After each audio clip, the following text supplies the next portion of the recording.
Boa Prazer em tarde a recebê-lo. todos. É um prazer grande, Pedro Paulo, estar aqui com vocês. Um programa tão bonito, tão animado e com jovens tão lindas. Doutora, como é o trabalho da Fundação Altino Ventura, que presta um serviço tão importante, né, principalmente para aquelas pessoas que precisam fazer um tratamento nos olhos e não tem como fazer? Como é o trabalho, qual é o critério que vocês adotam no dia a dia? A Fundação Altino Ventura já tem 13 anos, agora em outubro está completando, e ela se destina ao atendimento da população de baixa renda. Esse atendimento ele é feito na Rua do Progresso, número 170, e se marca as consultas no primeiro dia útil do mês. Esses pacientes vão ser atendidos e é um serviço muito direcionado, muito bem organizado, porque nós temos um curso de especialização em oftalmologia na Fundação Altino Ventura. Então, os médicos atendem de acordo com todo um protocolo de atendimento, com maior cuidado, dentro de uma tecnologia da mais avançada. O Paulo Montarroios, do Cordeiro, está assistindo o programa e pergunta o seguinte aqui para a doutora Liana. Quando é aconselhável, doutora Liana, uma cirurgia para se livrar da miopia, por exemplo? Após os 18 anos de idade, porque normalmente o olho está em desenvolvimento nos primeiros 10 anos de vida. E o grau, ou seja, se a pessoa tem miopia, hipermetropia, astigmatismo, ele está em modificações nesse período. Então, na adolescência, com o problema hormonal, também o olho está sofrendo modificações. Após os 18 anos de idade, esse grau já se estabiliza e a partir de aí você já pode procurar um especialista. O que diz as estatísticas, doutora, a respeito do tratamento dos problemas dos olhos? As pessoas só se preocupam com doença nos olhos, com problema nos olhos, as pessoas que já sabem que tem, ou aquela que não tem, ela faz a prevenção direitinho? O que diz os números? Essa pergunta foi muito importante porque a prevenção é o segredo de se ter um bom resultado visual. Nós vamos ter agora uma campanha grande de forma nacional, lançada pelo Ministério da Educação, em que se vai examinar cerca de 4 milhões de crianças no Brasil inteiro. Aqui no estado de Pernambuco, nós vamos examinar cerca de 130 mil crianças matriculadas na primeira série de ensino. Serão as crianças da rede pública de ensino que serão atendidas através dos nossos oftalmologistas do estado de Pernambuco. Nós estamos, inclusive, com um convite a você aqui, passo às suas mãos o convite para o 30º Congresso Brasileiro de Oftalmologia, que vai ser realizado aqui em Recife de 3 a 7 de setembro, onde vai ser lançada essa campanha, Pedro Paulo, que é uma campanha muito importante. As crianças devem comparecer para esse atendimento. A campanha Veja Bem Brasil, Olho no Olho Veja Bem Brasil, é uma campanha que terá a nossa maior alegria, porque o Ministério da Educação é que está lançando essa campanha, junto com o Conselho Brasileiro de Oftalmologia, e vai ser lançada no Congresso Brasileiro de Oftalmologia, aqui em Recife.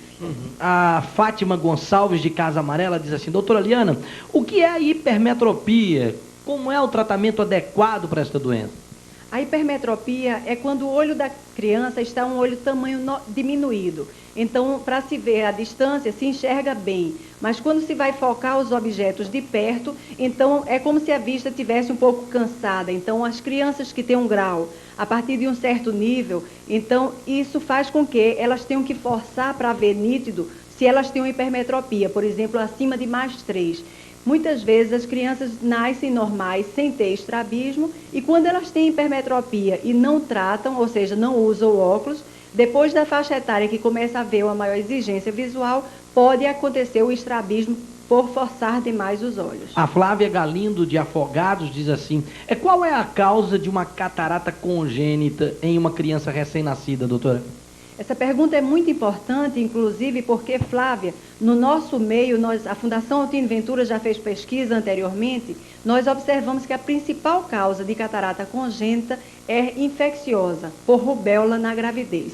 Então, as mães têm que estar sempre preocupadas em fazer um pré-natal adequado e muitas vezes também até toxoplasmose, que é transmitido por gatos e animais de estimação. Sueli Ferreira, de Monsenhor Fabrício, diz assim: doutora Liana, o meu pai de 46 anos já se operou de catarata 2 vezes, mas ele continua sem enxergar direito. O médico só indicou um colíriozinho. Este é o tratamento correto? O que ele deve fazer? Pedro, a minha filha, Dayan, é tua fã, manda um beijo para ela. Dayan, um beijo para você. Um beijão, doutora. A catarata, nesse caso, é a catarata do adulto, a catarata senil. Ela, hoje em dia, a técnica é a facoemulsificação, é uma técnica muito moderna. Trata-se de uma cirurgia em que o paciente tem alta praticamente na mesma hora que termina o procedimento cirúrgico. Então, normalmente, algumas vezes pode acontecer algum processo inflamatório no olho que esse paciente possa ter se submeter a um tratamento de laser, mas não é o natural. Normalmente, a cirurgia de catarata é um sucesso, a sua recuperação. Romilda do Barro diz assim: há alguns meses o gás do congelador da minha geladeira estourou nos meus olhos, doutora. Os meus olhos incham frequentemente e ardem muito, mas não doem, né? Esse inchaço é devido ao gás que me atingiu, doutora?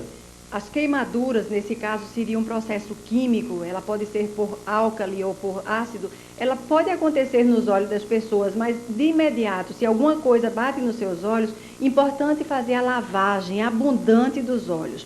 E procure um especialista para ver se houve alguma sequela para os seus olhos, nesse caso. Eunice Gomes, de Brasília Teimosa, diz assim: tenho uma vista embaçada e não enxergo direito. Fui ao médico e ele disse que era devido à pressão alta. O que a senhora acha disso? Qual o caminho que eu devo seguir? A pressão alta se chama o glaucoma. Quando você tem a pressão alta do olho, se chama glaucoma. O glaucoma pode acontecer na criança e no adulto. Você pode nascer com glaucoma ou pode adquirir o glaucoma depois dos 40 anos, mais frequentemente. A pressão alta no olho pode, inclusive, levar à cegueira. Então, nós devemos estar bastante atentos, se realmente for uma pressão elevada ocular, fazer o tratamento adequado. Valdetário Júnior de Areias diz: tenho astigmatismo há 4 anos. O meu grau, doutor, é muito alto. Eu tenho 4,75 em ambos os olhos. Tenho muita dor de cabeça, isso com frequência. Existe alguma cirurgia que eu possa fazer para melhorar a minha situação? Já existe atualmente a cirurgia que se chama cirurgia refrativa e que se faz com laser. O excimer laser se faz a cirurgia para o astigmatismo e a miopia. Mas lá na Fundação vocês fazem isso, doutora? Nós temos o tratamento com excimer laser também na Fundação Altino Ventura. O que precisa para uma pessoa fazer o tratamento lá na Fundação Altino Ventura? Como é que é o critério? A pessoa vai lá e já é atendida e já faz o tratamento? Como é que é feito esse trabalho? Não, normalmente o que é necessário, Pedro Paulo, é que o paciente seja encaminhado por algum médico, um posto de saúde, a Secretaria de Saúde Municipal ou estadual, ou ele vá no primeiro dia útil do mês para a marcação que é feita para todo o mês. Quer dizer, vocês recebem pacientes lá da Secretaria Estadual de Saúde, municipal também? Encaminhados pelas secretarias de saúde, nós recebemos. Esses pacientes, quando eles vão ser atendidos na Fundação, já tem uma hora certa, o médico vai ser atendido e todo um procedimento para que não haja falhas. Edileide Prates, de Rio Doce, tem uma degeneração na retina. Tem tratamento para isso, doutora? A degeneração retiniana, existem vários casos, vários tipos de degeneração retiniana e para cada uma é um tratamento adequado. Então eu sugeriria a você que você procurasse um especialista em retina, se chama retinólogo. A Mariana Rocha dos Aflitos diz assim: doutora Liana, a partir de que idade devo levar o meu filho ao oculista? Essa pergunta é muito importante para todos nós que temos filhos e parentes e amigos, porque o ideal é que a criança fizesse o primeiro exame oftalmológico quando tem a alta hospitalar, porque algumas crianças já nascem com problemas. Como isso não é possível no nosso meio, nós sugerimos que pelo menos faça o exame após os 6 meses de vida. Aparecida Sotero de Jaboatão diz: uma aluna minha, doutora, apresentou um olho vesgo e também ficou meio preto. Só que isso desapareceu. Ela assim mesmo deve procurar um oftalmologista? Alguns tipos de estrabismos, eles surgem de forma intermitente, ou seja, aparece, desaparece, e depois ele pode se estabelecer quando o organismo já está mais debilitado e aí fica mais difícil o tratamento.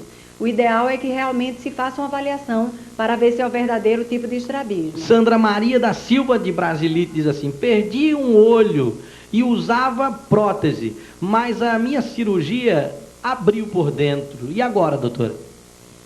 É importante fazer um acompanhamento.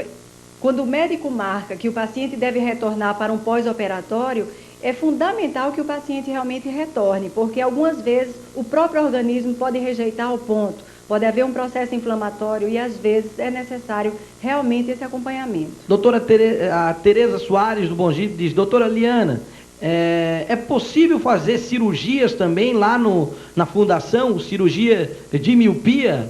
Na Fundação Tino Ventura nós temos cirurgias de miopia, nós temos departamento para cirurgias de catarata, de retina, de glaucoma, em todas as subespecialidades. A Maria da Paz, do Vasco da Gama, disse: meu irmão tinha uma espécie de carnosidade dos olhos. Ele operou um. Eu gostaria de saber se ele vai operar o outro. Além disso, gostaria de saber também se o problema pode voltar. Essa carnosidade no olho se chama pterígio e é muito comum no nosso meio porque o sol agride muito, o sol e o vento. Por isso que há mais tendência de recidivas. É importante proteger os olhos da claridade, com óculos de sol e às vezes com um colírio lubrificante quando o clima está muito seco. Jonas Souto, de Rio Doce, diz assim: uso lentes de contato. Que cuidados devo ter a mais do que se estivesse usando óculos? A lente de contato é importante a higiene, a maneira de manuseio.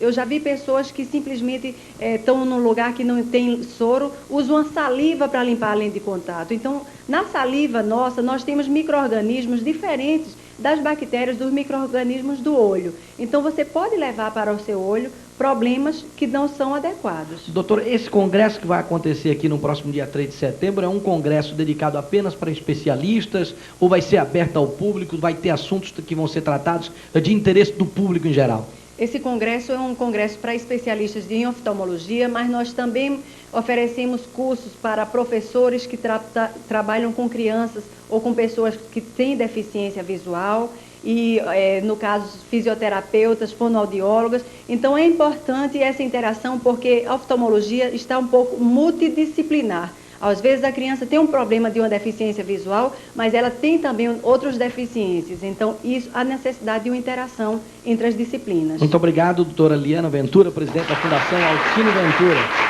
Sucesso no congresso e parabéns pelo trabalho lá na Fundação. Muito obrigada.